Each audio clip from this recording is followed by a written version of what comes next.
Well, of course, the conversation is still not far away from that. But now let's look at the perspective of the Nigerian-American Chamber of Commerce.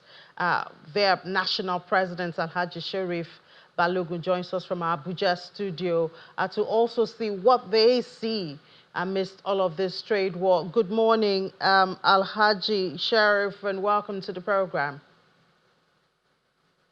Good morning, and thank you for having me. Great. So I don't know how to describe these times for the Nigeria-American Chamber of Commerce when it does seem like the U.S. doesn't want to have any close tie with anybody. Everybody's getting slammed with a tariff.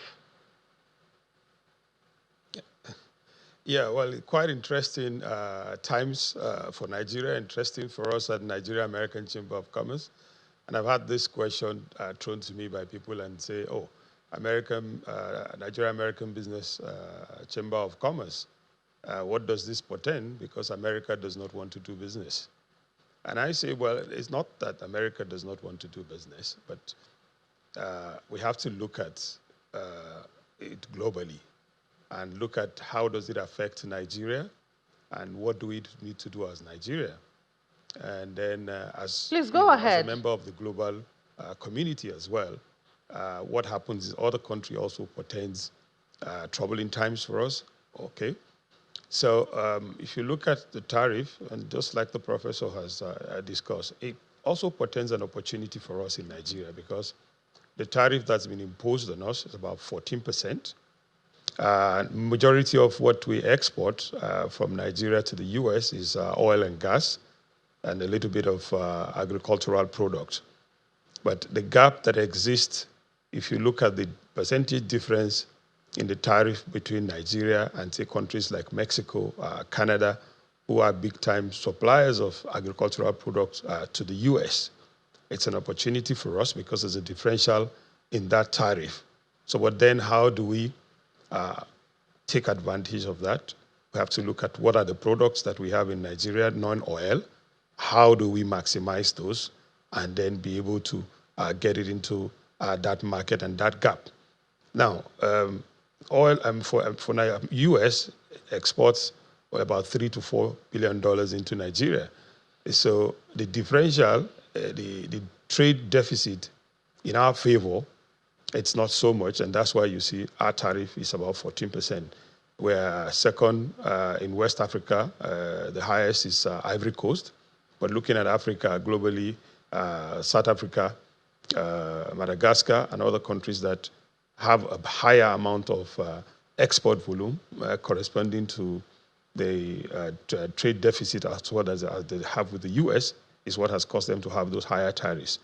So we have to look at what advantage this portends. What do we do? And as a chamber, is to promote our enterprises to see how they can better prepare themselves on how to take advantage of some of this gap that exists. But at the same time, promoting also products from the US also that we're getting from other places and see how to increase the trade from the US as well so that there will be a balance. And you can have a win-win in a trade situation.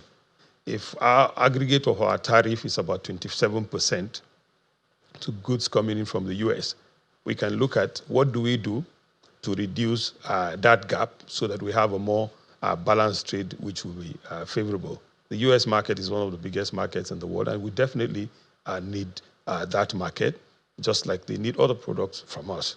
So it's to try and see a situation where you have a balanced trade, which will be favorable to both parties. So at the chamber, I think we have a lot of work to do, back ends, also some diplomacy as well in trying to negotiate. And the US president said it, a lot of countries are calling the US now, they want to negotiate. Yeah, so what this means is these tariffs, 50 countries we hear have called the U.S. that they want to negotiate, and we hear even Nigeria, they're also working with WTO. But I would just like to know, I mean, you have members that are businesses of different sizes. When you say that you are promoting, some of those opportunities, how are you doing that? What are those sectors, that can actually take advantage of the opportunity which you mentioned is available at this time? Okay, so those sector, I mean, largely agriculture is one of the biggest sector that portends that opportunity, and then the textile and garment sector is another one. U.S. is a big consumer of textile, and we used to have a budding cotton and garment sector in Nigeria. This portends for us, because if you look at the countries that are doing most of the export in the textile and garment sector to the U.S. have very, very high tariff presently. So that's an opportunity for us if we will restructure and do the needful so we can get into that huge market. Solid mineral also, it's another one. We can look at Nigeria, luckily has a lot of the critical minerals, energy minerals that are needed. And of course, you know, the energy minerals play a very vital sector, and it's a strong negotiating tools which you can use to negotiate better conditions among trading partners. So Nigeria has a lot of lithium. We have graphite. We have cobalt. We have manganese. These are energy minerals that is needed and are critical. And you can see China making a play with that advantage that they have in those critical minerals. So these are sectors that we can develop, and we can use them, you know, as a tool. We can use them as an advantage to seek better conditions for trade policies. So we outlined them. Also, steel is another sector. If we can get our Ajaokuta up and running, you can see the tariffs slapped on countries that are producing steel.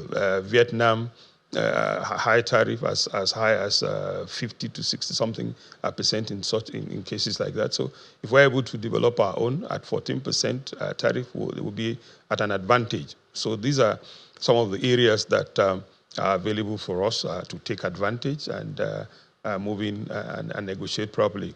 And also, the government should negotiate to engage with the U.S., like the president said, over 50 countries have called. We should also make that call and make a case. We've had a very good and robust business relationship with the U.S. And the stability of Nigeria portends stability for Africa, taking into consideration our population. And so if you have a stable Nigeria, you have a stable Africa, then which is good for global trade and the global economy and life. So we can engage them and begin to talk as well. Okay, now I'm sure this tariff and related issues would be one of the issues you'll be looking at your 65th anniversary of your chamber, which is coming up, I think April 12, coming up soon. Yes, you're correct.